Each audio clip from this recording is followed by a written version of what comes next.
ஞானேஸ்வரியில் அத்தியாயம் 18 ஸ்லோகம் 42 இரண்டாவது நாள். சமம் தமம் அப்படிங்கிற குவாலிட்டிஸ் நம்ம பார்த்தோம். அதாவது பிராமணர்களின் ஸ்வதர்மம். முக்கியமா 42வது ஸ்லோகத்துல நம்ம பிராமணர்களின் ஸ்வதர்மம் என்ன அப்படிங்கிறத பார்க்க போறோம். பட் நான் ஏற்கனவே சொன்ன மாதிரி குணங்களை வைத்து நீ அந்த ஆக்ஷன் பார்ட்டுக்கு என்ன ஆக்குபேஷன் வரும் அப்படின்றத டிசைட் பண்ணிக்கோ அப்படிங்கிற மாதிரி ஒரு சொல்லிட்டாரு அப்படின்னு சொல்லியிருந்தேன். ஹிண்ட்டும் கொடுத்திருந்தேன். ஸோ எல்லாம் நல்ல குணங்களாக இருக்கு அப்படின்னு சொன்னா குவைட் நேச்சுரலி அவனுக்கு, ஏன்னா the teacher must be a pure சோலா இருந்தாதான் அவன் வந்து இம்பியூர் சோலை பியூரா மாற்ற முடியும். அப்போ அந்த டீச்சர் மாதிரி ப்ரொஃபஷன்ஸ், குரு மாதிரி ப்ரொஃபஷனுக்கு ஏத்த ஆளு யாரு அப்படின்னா பிராமணர்கள் அப்படிங்கிற மாதிரி வந்துருது. பட் எனிவே இங்க குணநலன்கள் மட்டும்தான் நிறைய அடுக்கிறாரு. ஸோ பிராமணர்கள் நிறைய கிட்டத்தட்ட ஞான லட்சணங்கள் எல்லாம் வந்துடும், தெய்வீக சம்பத்து எல்லாமே வந்துடும் அப்படிங்கிற மாதிரி தான் வந்து கிளப் பண்ணி இங்கே பிராமணர்களின் சுதர்மம் அப்படிங்கிற ஒரு குவாலிட்டிஸ்ல போட்டிருக்காரு அப்படின்றத நம்ம புரிஞ்சுக்கணும். ஓகேவா? ஸோ ஃபர்ஸ்ட் நம்ம பார்த்தது சமம் தமம் பார்த்தோம். அப்படின்னா இந்திரிய கட்டுப்பாடு பிளஸ் மனக்கட்டுப்பாடு அப்படின்னு பார்த்தோம். மனக்கட்டுப்பாடு இந்திரிய கட்டுப்பாடு ரெண்டு வேற வேற எல்லாம் கிடையாது. இந்திரிய கட்டுப்பாடு முழுமை அடையும் போது அது மனக்கட்டுப்பாடாக மாறுகின்றது. we can start with the indriyas and we can finally end with the mind. Mind கண்ட்ரோலை நம்ம முடிக்கணும் அப்படின்னா நம்ம ஸ்டார்ட் பண்றது இந்திரிய கட்டுப்பாடுல இருந்து ஸ்டார்ட் பண்ணணும். அதனால சமம் அப்படிங்கிற பாயிண்ட் முதல்லையும் அதுக்கப்புறம் தமம்ல வந்து அது முடியும் அப்படின்னு சொல்லி முடிச்சிருந்தாங்க. சரியா? இப்ப நெக்ஸ்ட் தபஸ் அப்படிங்கிற ஒரு விஷயம்.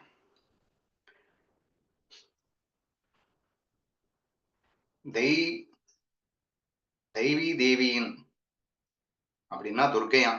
சரியா? அதுக்கு என்னமோ தெய்வி அப்படின்னு போட்டிருக்காரு. துர்க்கை இவள் பிறந்த குழந்தையை 6வது நாள் ராத்திரி கொன்று விடுவாள் என்று எண்ணி 6ஆம் நாள் ராத்திரி முழுவதும் பிரசித்த அறையில் தீபத்தை ஏற்றி வைத்துக் கொண்டு இவளுக்கு பூஜைகள் செய்வதும் மகாராஷ்டிரர்களுக்குள் ஒரு வழக்கம் இருக்கிறது. அதாவது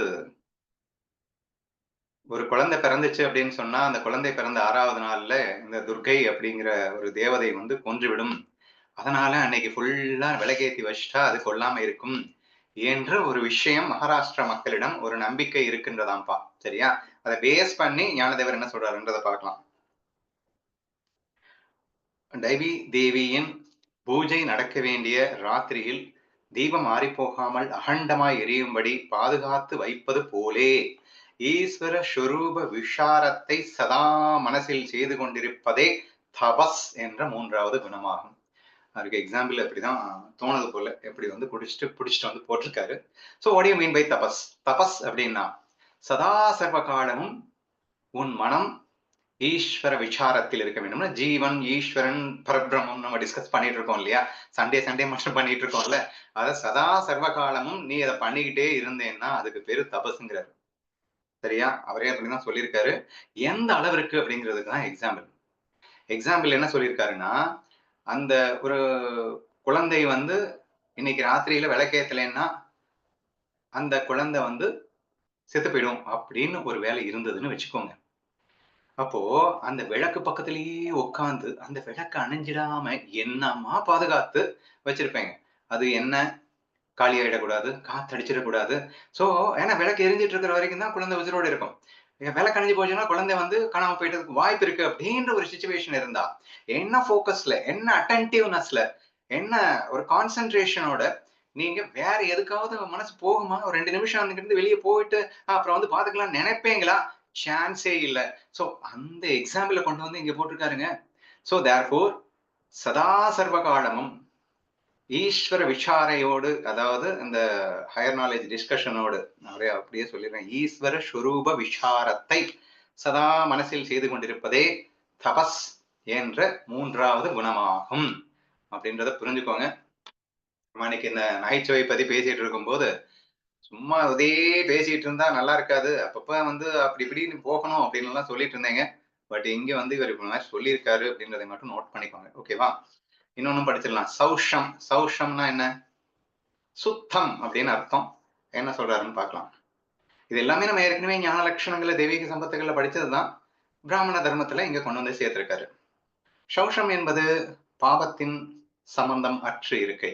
தெளிவா போடுவார் நம்ம ஞானதேவர். இந்த உடம்பு சுத்தமா வச்சிருக்கிறது தான் சௌச்சம் அப்படின்லாம் சொல்ல மாட்டாரு. பாவத்தின் சேர்க்கையற்று இருப்பது சௌஷம். இது இருவகைப்படும். மனது சிரத்தையாலும் சுத்த பாவத்தாலும் நிறைந்ததாக இருப்பது மானசீக சௌஷமாகும். குவைட் நேச்சுரலி சிரத்தையாலும் இங்க எதுல சிரத்த காட்டணும்? சாத்வீக சிரத்த. சாத்வீக சிரத்தைன்னா எது? மறுபடியும் சதா சர்வகாலமும் ஈஸ்வர சிந்தனை தான் சாத்வீக சிரதையா இருக்க முடியும் இல்லையா? சோ ஒண்ணு மனது சிரதையாலும் சுத்த பாவத்தாலும் நிறைந்ததாய். சோ சுத்த சிரதை அதான் சாத்வீகம்னு வச்சுக்கோங்க. இருப்பதே மானசீக சௌசமாகும். சர்வ அவயங்களும் அவற்றிற்கு யோகியமான தொழில்களை பூண்டு அழகு படைத்து விளங்குவது சரீர சௌஷமாகும். நல்லா சோப் போட்டு கழுவுறது சரீர சௌசம்னு சொல்லியிருக்கலாம். அவர் என்ன சொல்லியிருக்காருன்னா, உன் மனசு வந்து இப்போ சதா சர்வகாலமும் ஈஸ்வரனை நினைத்துக் கொண்டு அதற்காக உறுதியாகவும் இருக்கிறது. எத்தனை தடைகள் வந்தாலும் அதை தகர்த்தெறிந்து விட்டு எனக்கு ஈஸ்வரனை அடைவதொன்றே வழி அப்படிங்கிற அந்த ஸ்திரத்தன்மைக்காக நீ ஒண்ணு செயல் பண்ணவே இல்ல. மனசுல ஸ்திரம் வந்துருச்சு. அந்த ஸ்திரத்தோடு எதுக்காக ஸ்திரம்? இறைவனை அடைவதற்கு. அப்ப அதுக்காக நம்ம சம் ஆக்டிவிட்டீஸ்ல இருப்பீங்கள. பிசிக்கலா சம் ஆக்ஷன் பண்ணணும் இல்லையா? இந்த பிசிக்கல் ஆக்ஷன பிசிக்கல் சௌசம்ங்கிறாருங்க. அப்போ சுத்தம் அப்படிங்கிறது அந்த மனசு ஸ்திரத்தோடு இறைவனை அடைவதற்காக செல்லுகின்றது மானசீக சௌஷம். அதற்கு துணை போய் கொண்டு உடல் அதற்காக செய்ய வேண்டிய செயல்களை செய்வது உடல் சௌசமா அப்படின்னு அவர் சொல்றாரு. சரியா? சர்வ அவயங்களாலும் அவற்றிற்கு யோக்கியமான தொழில்களை பூண்டு அழகு படைத்து விளங்குவது சரீர சௌஷமாகும். எவனாலும் இந்த மாதிரி ஒரு எக்ஸ்பிளனேஷனை கொடுக்கவே முடியாதுங்க. இப்படிப்பட்ட இருவகை குணங்களாலும் உள்ளும் புறமும் அலங்கரிக்கப்பட்டிருப்பதே சௌஷம் என்ற பிராமண கர்மங்களின் 4வது குணமாகும். ஓகேவா? இன்னொன்னு மட்டும் படிச்சிடறேன். சாந்தி பூமியைப் போல் சர்வவிதமாகவும் சர்வகாலத்திலும் சர்வஸ்தையும் பொறுத்துக் கொள்வதே சாந்தி. சாந்தினா பொறுமைங்க.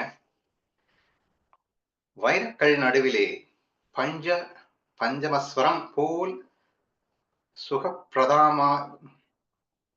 சுகப்பிரதமாயிருக்கும் இக்குணம் பிராமண கர்மங்களில் இருக்க வேண்டிய 5வது குணமாகும். பிராமண கர்மங்களில் இருக்க வேண்டிய ஆக்சுவலா கர்மங்கள் தான் பேசணும்னு ஆரம்பிச்சாரு. ஆனா குணமா பேசிட்டு வர்றாரு. சோ பிராமண கர்மங்களில் இருக்க வேண்டிய மிக முக்கியமான குணம் வந்து பொறுமை, சாந்தி அப்படின்னு. எந்த அளவுக்கு சொல்லியிருக்காரு? பூமியை போல் சர்வவிதமாகவும் சர்வகாலமும். பெஸ்ட் எக்ஸாம்பிள் பூமி தாய் தான் வந்து பொறுமைக்கு பூமியை தான் எல்லாரும் எக்ஸாம்பிள் காட்டுவாங்க. உங்களுக்கே தெரிஞ்சிருக்கும்னு நினைக்கிறேன். ஏன்னா பூமியை வந்து இப்போ இன்னைக்கெல்லாம் 400 அடி 500 அடி 700 அடியெல்லாம் போர் போட்டுட்டு இருக்காங்க. குத்தி கொலை பண்றோம். நமக்கு என்னென்ன தேவைன்றதுக்காக பில்டிங் கட்டுறேன்னு பேர்ல வந்து என்னத்தையோ பண்ணிட்டு இருக்கோம் பூமியில. சோ எல்லாம் நம்ம பண்றோம். பட் அந்த பூமி நமக்கு என்ன பண்ணிட்டு இருக்கு அப்படின்னா திரும்ப வந்து அன்பு மட்டும்தான் காட்டிட்டு இருக்கு. அவ்வளவு பொறுமையோடு நாம பண்ணுகின்ற அந்த துன்பத்தை எல்லாம் ஏற்றுக்கொள்கிறது அல்லவா? So therefore that has been given as a best set example for the பொறுமை. So அதை அவர் வந்து காட்டியிருக்காரு இந்த இடத்துல. இதுவே சாந்தியாகும். இதுல இன்னொரு எக்ஸாம்பிள், வைரக்கல் நடுவில் பஞ்சமஸ்வரம் போல் சுகப்பிரதானமாயிருக்கும் இக்குணம். பஞ்சமஸ்வரம்னா எனக்கு என்னன்னு தெரியலையே. வைரக்கல் நடுவுல நீங்க ஏதாவது அழகுக்காக ஏதோ ஒண்ணு வைப்பீங்கன்னு நினைக்கிறேன். அழகுக்கு அழகு சேர்ப்பதற்காக வைக்கும் ஏதோ ஒன்று அப்படின்னு நம்ம புரிஞ்சுக்கலாம்னு நினைக்கிறேன். வைரக்கல் நடுவில் பஞ்சமரஸ்வரம் போல் சுகப்பிரதானமாயிருக்கும் இக்குணம் பிராமண கர்மங்களில் இருக்க வேண்டிய 5வது குணமாகும். சோ இது வந்து வைரக்கற்கள்ல அதற்கும் அழகு சேர்க்கறதுக்காக ஏதோ ஒண்ணு வைக்கிறோமே அந்த மாதிரி ஒரு விஷயம் இந்த பொறுமை. சோ அதனால இது கண்டிப்பா இருக்க வேண்டிய ஒரு முக்கியமான குணமாக சொல்லியிருக்கிறார். So it continuous. நான் நாளைக்கு படிக்கிறேன்.